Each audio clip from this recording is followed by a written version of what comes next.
అందరికీ నమస్కారం అండి.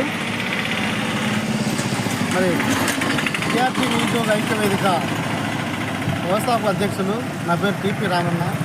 మరి ఈరోజు అనంతపురం జిల్లా కళ్యాణదుర్గం నియోజకవర్గం కముదూరు మండలంలో మరి ఇవాళ మేము ఈ యొక్క కుటుంబ అభ్యర్థి అయినటువంటి అమలేని సురేంద్రబాబు గారికి మేము విఎన్ఐవి మద్దతు ఇస్తూ మరి ఆయన యొక్క సీరియల్ నెంబర్ 1 సైకిల్ గుర్తుకు ఓటు వేయాలని నిరుద్యోగ యువకులకు మేము అభ్యర్థిస్తున్నాం.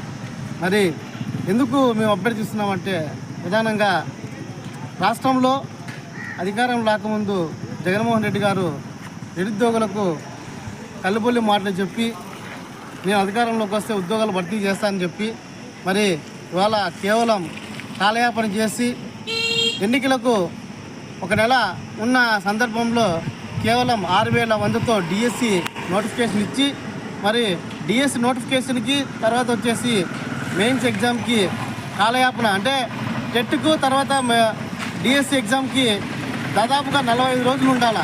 అలా కాకున్నట్ల వెంటనే పెట్టడం విద్యార్థులు నిరుద్యోగులు ఒత్తిడికి గురి కావడం ఈరోజు కోర్టు నుంచి దాన్ని రద్దు చేయడం ఇలా చాలా జరిగాయి. మరి రాష్ట్రంలో ఖాళీగా ఉన్న 2,30,000 ఉద్యోగాలు భర్తీ చేయాలంటే తెలుగుదేశం ప్రభుత్వం అధికారం రావాలి. అదేవిధంగా కళ్యాణ నియోజకవర్గానికి దాదాపుగా ఏవైతే ఈ యొక్క పరిశ్రమలు రావాలన్నా 114 చెరువులకు నీళ్లు నింపాలన్నా మరి ఖచ్చితంగా అమలేని సురేంద్రబాబు గారు అధికారంలోకి ఎమ్మెల్యేగా గెలవాలని మరి మేము అభ్యర్థిస్తున్నాం. ఎందుకంటే విద్యార్థులారా నిరుద్యోగులారా ఒకసారి ఆలోచించండి. ఈరోజు 3, 4, 5 తరగతులకు విలీన కారణమైనటువంటి 117 జీవో తీసుకొచ్చింది ఈ వైసీపీ ప్రభుత్వం. ఈరోజు విద్యకు ఎస్సీ, ఎస్టీ, బీసీ మైనార్టీలంతా దూరం అయ్యారు. అదేవిధంగా అధికారం రాకముందు నేను సిపిఎస్ రద్దు చేస్తామన్నారు. వారంలో సిపిఎస్ రద్దు చేస్తామన్నటువంటి వాళ్ళు ఈరోజు 5 సంవత్సరాలు అయినా కూడా ఇంతవరకు సిపిఎస్ రద్దు కాల. అదేవిధంగా ఈరోజు ఎస్సీ, ఎస్టీకి సంబంధించినటువంటి కార్పొరేషన్లకు కేవలం అది అండి. మరి విద్యార్థులకు సక్రమంగా మంచి నాణ్యమైన విద్య అందాలంటే మరి తెలుగుదేశం ప్రభుత్వం అధికారం రావాలని, అదేవిధంగా ఈరోజు రాష్ట్రంలో ఉద్యోగాలు భర్తీ చేయాలన్నా, అదేవిధంగా 20 లక్షలు ఉద్యోగాలు భర్తీ చేయాలన్నా టీడీ ప్రభుత్వం అధికారం రావాలి.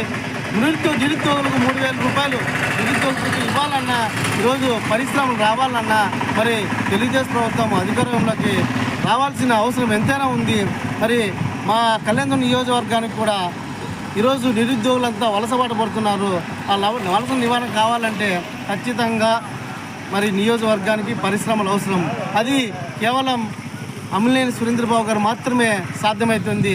ఎందుకంటే గత పాలకులు కేవలం కాలయాపన చేశారు, కానీ ఇప్పుడున్నటువంటి అమలేని సురేంద్రబాబు గారు పాలకుడు కాడు, సేవకుడు, ప్రజలకు సేవ చేసేయడానికి వచ్చాడు. కాబట్టి అతనికి ఖచ్చితంగా మీరు మీ అమూల్యమైన ఓటు సీరియల్ నెంబర్ 1లో సైకిల్ గుర్తుకి ఓటు వేసి అత్యధిక మెజార్టీతో గెలిపించాలని మేము ప్రార్థిస్తున్నాము, వేడుకుంటున్నాము, విజ్ఞప్తి చేస్తున్నాము.